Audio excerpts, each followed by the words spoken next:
Você já sentiu que tem tantas ideias, tanta vontade de fazer acontecer, uma vontade imensa de colocar um potencial que você tem no mundo, criar coisas novas, coisas diferentes, ou apenas compartilhar com o mundo aquilo que você sabe, né, que você domina e que pode ajudar as outras pessoas, mas acaba aí se bloqueando, se frustrando, trava, não sabe o que fazer por conta de tantas opções e recursos que você tem? Se você sente que está travado diante de um grande desafio, que você não consegue ir para frente, que você começa e para, esse vídeo foi feito para você. Às vezes, o problema não é falta de vontade, não é falta de ideias, muito pelo contrário, você está aí cheio de ideias, cheio de energia, cheio de vontade, mas fica girando em círculos.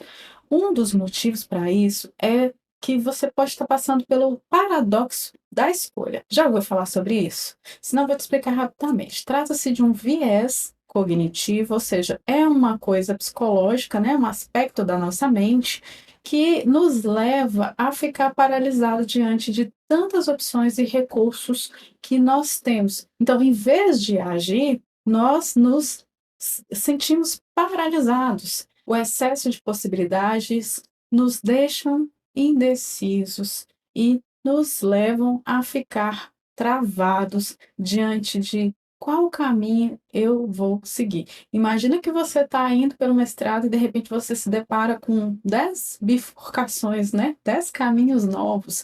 Todos eles podem te levar àquele lugar que você quer. Alguns demoram mais, outros podem demorar menos, alguns podem esconder algumas armadilhas, outros podem te levar diretamente, mas como você não sabe qual é o caminho mais rápido, mais fácil, né, mais legal de você trilhar naquele momento, você fica ali paralisada, não consegue dar um passo à frente. E existe até um estudo que já identificou isso. Então, o paradoxo da escolha não é algo que a gente está falando aqui da nossa cabeça. Nesse estudo específico, né, os pesquisadores, eles foram até um supermercado e deram para as pessoas, para os consumidores que estavam ali, a possibilidade de escolher entre vários tipos de geleia. No caso da pesquisa era geleia.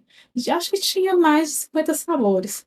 O que aconteceu, o que eles observaram é que as pessoas ficavam mais infelizes quando elas tinham mais opções do que mais felizes. E a tendência era elas desistirem da compra. Por que isso aconteceu?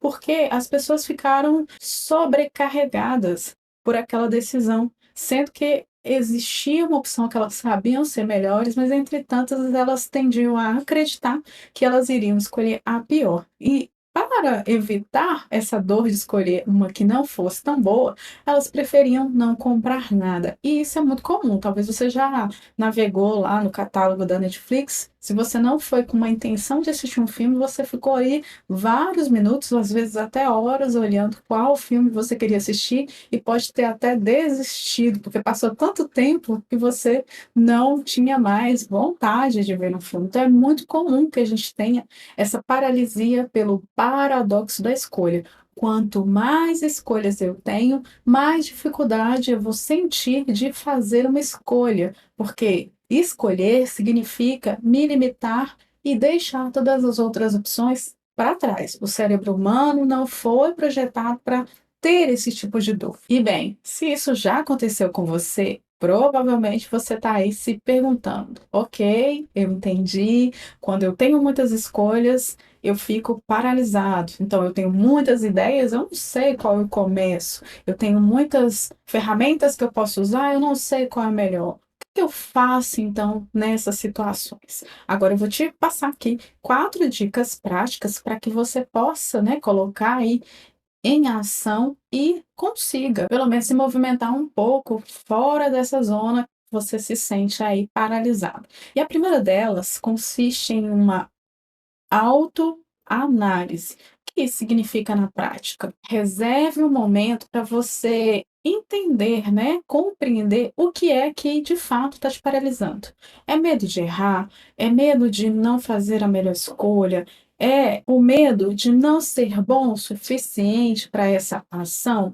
O que é que você sente quando você vai em direção a isso que você quer fazer. Só de entender o que está acontecendo já alivia um pouco dessa sobrecarga mental e já te ajuda a dar alguns passos em diante. Depois disso, você deve fazer o seguinte: se dar permissão para errar. Muitas vezes a gente fica preso naquela ideia de que tem que fazer a escolha certa, tem que escolher o caminho mais rápido, tem que chegar lá em tantos dias, em tanto tempo. O cenário ideal, o cenário perfeito, ele de fato não existe. Então, permita-se cometer pequenas falhas, pequenos erros que são processos de aprendizagem e assim você consegue avançar sem sentir aquela culpa de estar sentindo, de estar fazendo uma escolha errada, aquela sobrecarga de tantas opções que você deixou para trás. Faça apenas uma escolha, elimine esse medo de errar que você pode sentir na hora de decidir, né? Aceite que o erro pode acontecer, que você pode corrigir depois de aprender e siga em frente. Mas ainda não é só isso. O que você deve fazer a seguir é criar restrições inteligentes. O que é isso? Na prática, é você fazer uma restrição deliberada daquilo que você quer. Já te explico como.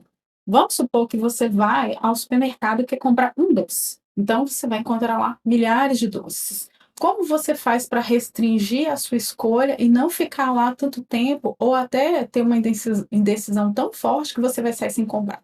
Você vai restringir a sua escolha da seguinte maneira: por exemplo, eu quero um doce que tenha Nutella, que custe até tantos reais, que tenha tantas gramas. Então, você já restringiu o seu universo, né? Fez uma escolha deliberada por aquilo que você quer e você vai seguir naquela direção. Muitas vezes a liberdade de escolher muito é exatamente aquilo que nos bloqueia, nos bloqueia.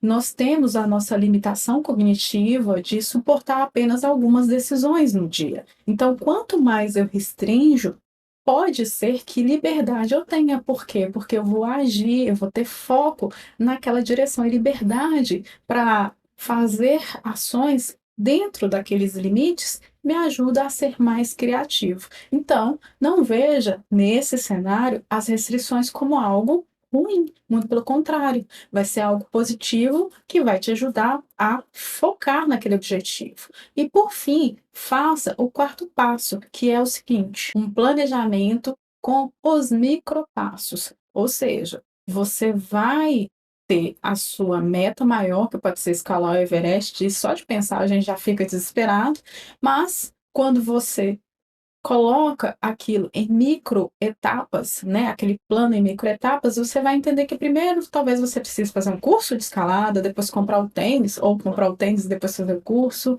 conhecer pessoas que já fizeram esse processo, ouvir quais são as melhores estratégias, e aí você vai fazendo aquilo como se fosse um processo, que quando termina, vai ser aquele desafio gigantesco que você escalou, mas que você foi fazendo passo a passo, né? Tem até uma piada que diz: como é que você come um elefante? Pedaço a pedaço.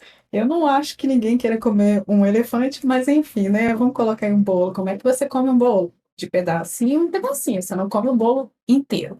Então, essa é a ideia aqui. A gente precisa destrinchar essas metas grandes que nos paralisam em pequenas microações que vão nos ajudar a chegar naquele universo que a gente deseja. Então, lembre-se, clareza e limites nos ajudam, facilitam os nossos movimentos. Ao aplicar essas estratégias, você começa a agir mesmo que devagar.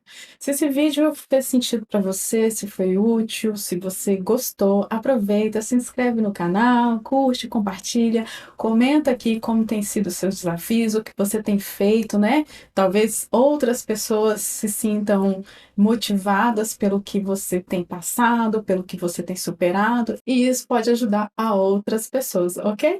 Então é isso, e nós nos vemos no próximo vídeo.